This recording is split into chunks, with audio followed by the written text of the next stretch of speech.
ګرانو مینوالو زمونږ مطلب پچا پورې خندا کول نه دي بلکې ستاسو په مخونو خنداګانې خورول دي. په دې سین کې تاسو کتی شئ چې ریډیو والا سره څلور پنځه کسه ولاړ دي خو چې کله کیمره زوم کې بیا صرف یو کس وي انور پاوا شي وي.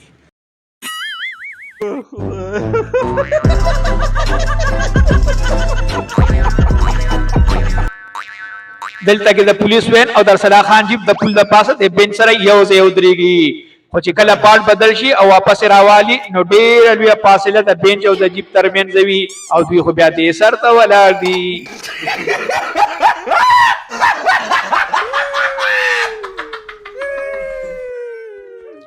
دلته کې ارسلا خان پولیس والا سره ډاله کولی خو که شاته وګورئ نو هغه دوه کوڅه ډب شاته د ګاډي ولاړ دي خو چې کله کیمره مجرم ته لاړه شي او واپس راشي هغه یو ته بیا د ارسلا خان شاته راغلي دا دومره زر. اچھا په دې فلم کې شاهد خان ځان ته ډېر غټ غیرتي او تکړه پښتون وي خو چې کله دا پولیو والا راشي نو په پلار کې سنا څه غیرت او حیا وي خدا د په شکل میلو او مقص ناست وي او د جینکو ته داسې نیغ نیغ ګوري لکه پړم بزل چې جینې لیدلې وي. دلته کې د شاهد خان رول د اوبو د بتکې د بیگ د پاسه کېږدي خو چې کله ماشوم سکول ته ننوځي او شاهد خان والا بیگ رالي نو د بتکې د بیگ نه ډېر لرې پروت وي. دې سین کې دا ماشوم په سکول کې په دماکه کې مړ شوی وي خو چې کله ته شاهد خان صادر لرګي نو دا ماشوم سترګې اورپي ګوره وتا.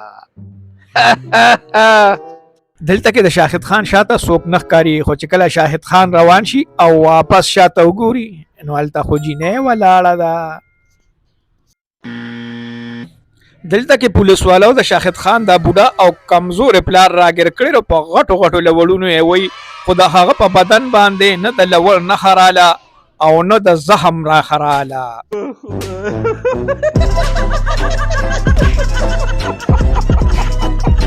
دې سین کې تاسو کدی چې شاهد خان په سواتي ډس کوي او سواتي د هر ډس سره په مټ باندې لاس دی اول ته د وینې دار راشي خو چې کله په غلاس کیدی نو وینه مکمل غیب شي او ساس کې نزي. دې سین کې تاسو کتی شئ چې پولیس والا د شاهد خان کور والا را روان کړي نو درې زنانه دي پکې خو چې کله تاڼه کې بیا سین خی نو یو سپینو جامو والا پکې اضافي شوي یعنی کې سلور وي. دې ته وایي اګتې بګتې. دلته کې چې شاهد خان دا ډي اس پي ولي او ډي اس پي را پروزي نو ټوپۍ ته د شاهد خان په خپو کې را پروزي خو چې هر کله شاهد خان واپس کیږي نو ټوپۍ غیب وي. دلته چې کله شاهد خان ګرنیټ ولي نو تاسو وګورئ بالکل ګرنیټ نه څه بله بلا ښکاري او شاته دونه لویه دماکې وشي لکه چې امریکې په هیروشیما ایټم بم ورغورځولي. یہ سب کیا دیکھنا پڑ رہا ہے اچھا ہے میں اندھا ہوں. دلته کې تاسو کتی شئ چې ارباز خان د تشپاڼو سره په جګړه دی خو چې کله دې دوه کسانو ته سوک او لته ورکي نو پکار چې دوی مخالف سمت کې پروزي خو دوی خو دواړه یو ځای دي کوي سره را پریوتل کله چې بیا پاټ بدل شي او وګورئ نو ارباز خان خو په لاره کې ولاړ دی او هغه کوي سره څوک نه ښکاري.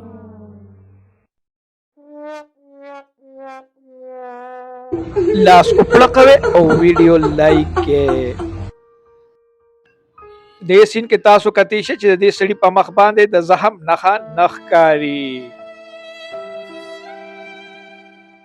خو چې کله سین بدل شي او واپس کیمره د تراشي نو د په مخ باندې د زخم نښه ښکاره شي. دلته که مینهوالو ګورئ دا جینۍ سملار پریري او په بینچ باندې ورپروزي او ارباز خان بیگ ته لاس کی او دلته کې دوه پلیټه پراته دي ورسره پیالې هم ده خو چې کله پاټ بدل شي او واپس راوالي نو هلته کې وګورئ دوه پلیټونه پراته دي او پیالې غیبه ده او ارباز خان هغه بیگ هم لاندې پروت دی. دلته کې دا جینۍ زمونږ په ریاکشن باندې خفه شي او خپلې کمرې ته ځي خو که ویښتو ته یې وګورئ نو خواره واره دي خو چې کله ورپسې ارباز خان راشي نو د دې ویښته په یو طرف غونډي. که په دې سین کې تاسو لږ فکر ته پام وکړئ نو د دې کس په مخ باندې وینه نه ښکاري خو چې کله بیا پاټ بدل شي او دې راواخلي نو دومره وینه. دلته که وګورئ دې جینۍ سره لاسو کې ګلونه دي او دا وغورځئ او دا کمتره راوچته کړي خو هلته کې خو ګلونه اوس نه ښکاري دلته کې دا جینې الک نه سپېړ او کاږي نو د مخ او د لاس ترمنځ پوره 2 غزه فاصله ده.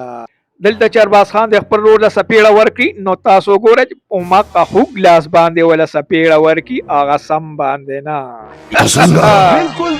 دلته کې چې جهانګیر خان ارباز خان ته مخامخ لته ورکړي نو پکار چې دی په مه پروزي خو دې خو سایډ ته راټوب کی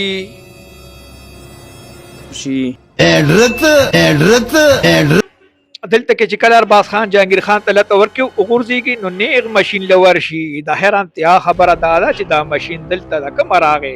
او کله چې جهانګیر خان پر ارباز خان ډزې کوي نو هغه وخت کې د جهانګیري رور هم دغه ځای کې ولاړې شي دا دی د کومه راغی. دلته کې چې جهانګیر خان په سواتي ډزې کوي نو دا یو ډز سره په سکرین باندې وینه ښکاري او بیا غیبیږي.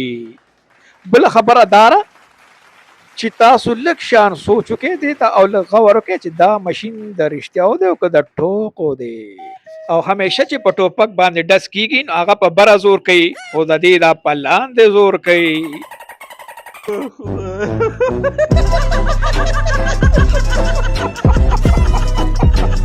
دلته کې چې دا ښځه مړه شي او تاسو وګورئ چې دا څنګه پرته را خو کله چې دا کیمرې انګل بدل شي واپس راوالي نو داسې پرته ده. د نن دپاره دا ډیره د ملګرو ویډیو لایک کړئ او چینل ته سره سبسکرایب کړئ. یو جهان مننه.